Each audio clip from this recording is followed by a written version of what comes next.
Thank you, Sam, for the kind introduction. I'm very fortunate to have Sam as my good friend for many years.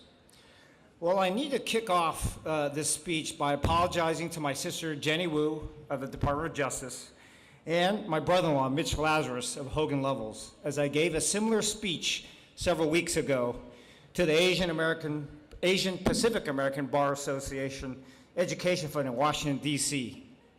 Jenny and Mitch and all those people to the right who are still talking, please feel free to step out and kick off the AALDEF after party. Just kidding. I also want to thank you all for coming tonight. Special thanks to my parents, Helena Zhou Wu and Richard Wu, my sister and brother-in-law, Sandy Leong of Bristol-Myers Squibb, who nominated me for this award, and my good friends from across the country, as well as all the individuals, law firms, and companies who are generously supporting AALDEF tonight. It's a privilege for me to celebrate with you AALDEF's 45th anniversary. When I received a call regarding the Justice in Action Award, I was honored to accept, given AALDEF's mission to protect and promote the civil rights of Asian Americans. My parents are here tonight, and they are so proud to see all of the accomplished Asian American professionals in our audience, given their immigrant experience. Initially as refugees in Hong Kong and Taiwan after the Chinese Revolution, and then as immigrants to New York City in the early 1960s after the repeal of the Chinese Exclusion Act. The challenges they faced as immigrants shaped who I am today. There are very few Asian Americans in the Queens neighborhood my parents moved to in the early 1960s. In fact, my mother likes to recount my stay in the Inner Borough Hospital when I was born, as I was the only minority baby in the hospital, and all the nurses recognized me and called me Baby Woo Woo. Boy, am I glad that nickname has not stuck with me. My mother also remembers my family and their friends who had immigrated from Taiwan being taken advantage of, as they did not understand their legal rights in the United States. They would have benefited greatly from an organization such as AALDEF. My mother's childhood and experiences have been particularly impactful in my life, and they underscore the importance of AALDEF and its mission. My mother was born into immense wealth and privilege. The Zhou family was well-known, prosperous landlords who owned thousands of acres of land and many factories in Wuhan, China, with a household full of servants and their own militia. In fact, my mother had 2 servants that looked after her full time. With the ongoing Chinese Revolution in 1948, 2 of my granduncles, one a general with the KMT and the other a governor, escaped to Hong Kong with my 8-year-old mother by disguising themselves as her servants. Her parents and siblings stayed behind in China. Shortly after her arrival in Hong Kong, my mother became a homeless orphan after being abandoned by her uncles who left for Taiwan. She begged for food and worked as a child laborer, including breaking down rocks in a quarry, picking cotton on a farm, and sewing garments at factories, with her payment being a bowl of rice a day. My mother also sold tofu on the streets of Hong Kong and was constantly chased by police for this illegal activity, learning to run really fast whenever the police arrived. She spent nights sleeping on the Hong Kong sidewalks and streets in wet blankets during the monsoon season, wishing only to have a roof over her head and a warm bed to sleep in. She experienced the dark side of human nature with acquaintances in Wuhan who used to praise her for being such a smart and pretty little girl when she was a daughter of one of the wealthiest landlords in China. In Hong Kong, they instructed their children not to play with her and criticize her for having an ugly face. farmer's feet, and a rough voice.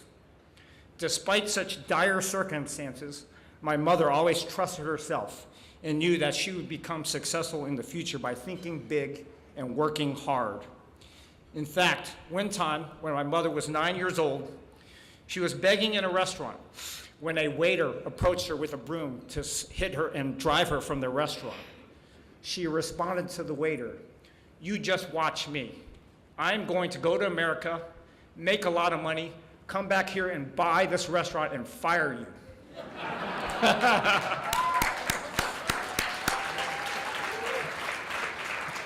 Despite such dire circumstances, my mother always trusted herself and knew she would become successful in the future.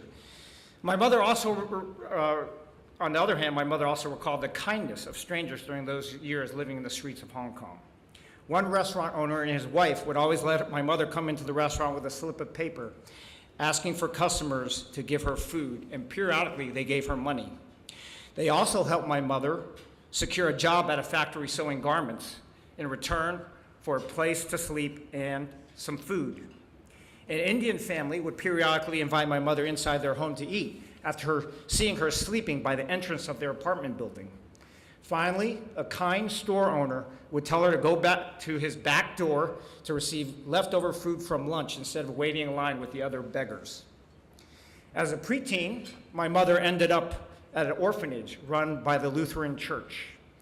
After a few years, the pious minister running the orphanage passed away and was replaced by a greedy minister who embezzled the orphans' UN-funded food rations.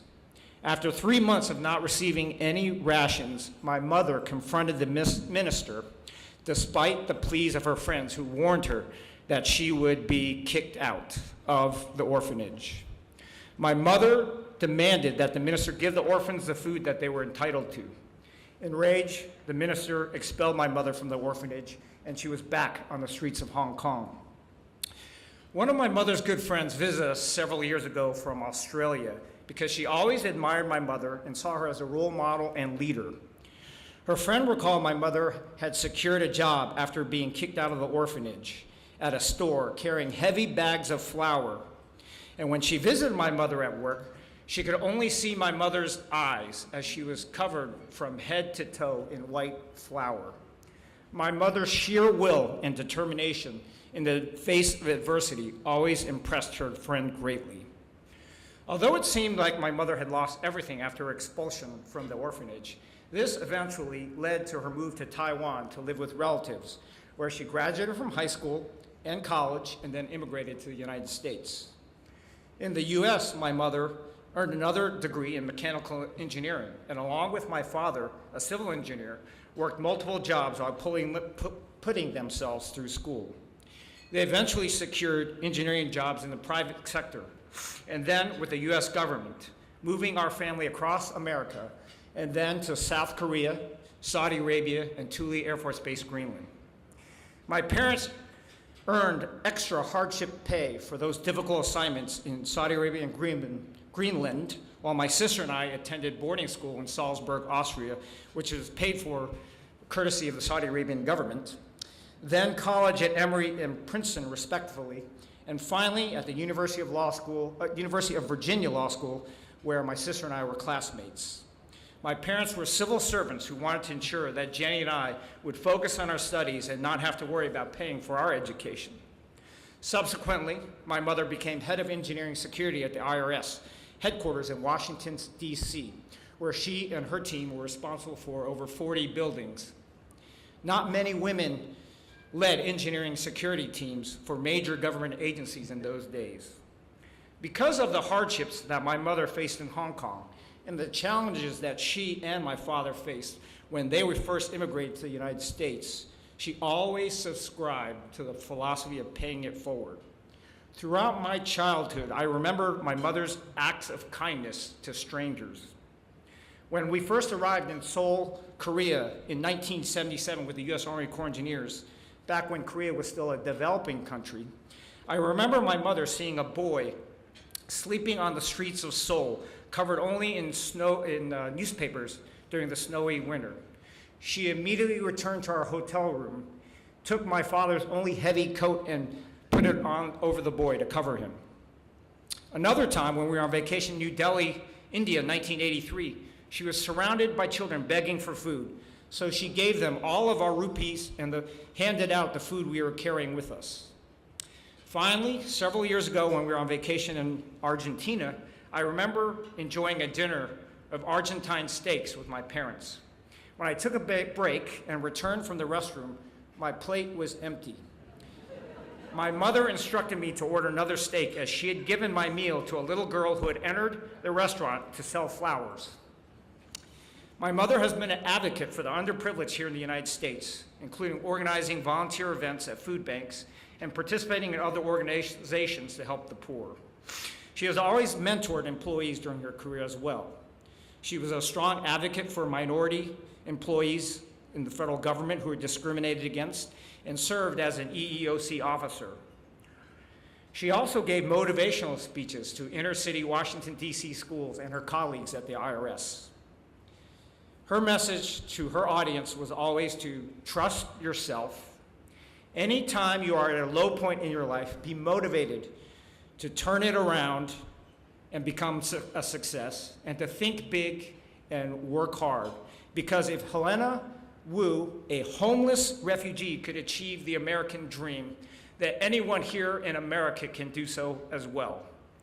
She would also ask her audience to pay it forward, as many people did for her when she was a homeless orphan in Hong Kong.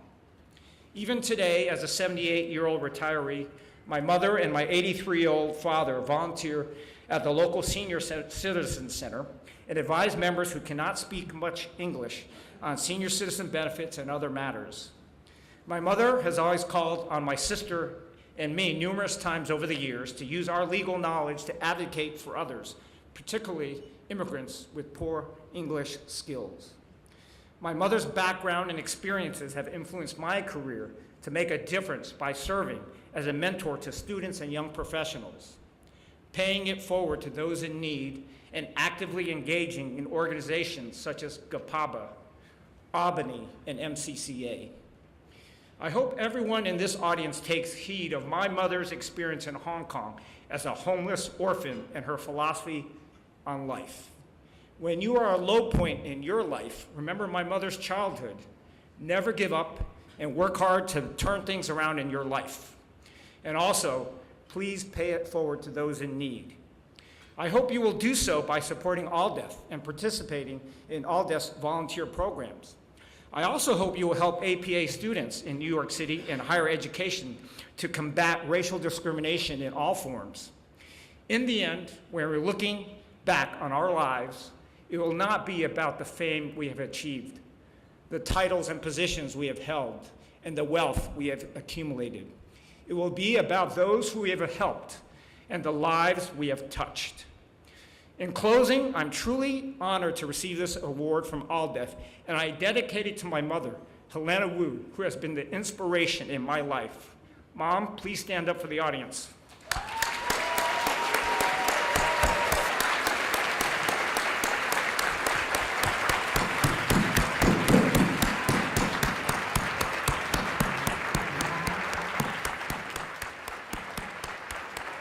Thank you, Michael, for that wonderful talk, and congratulations.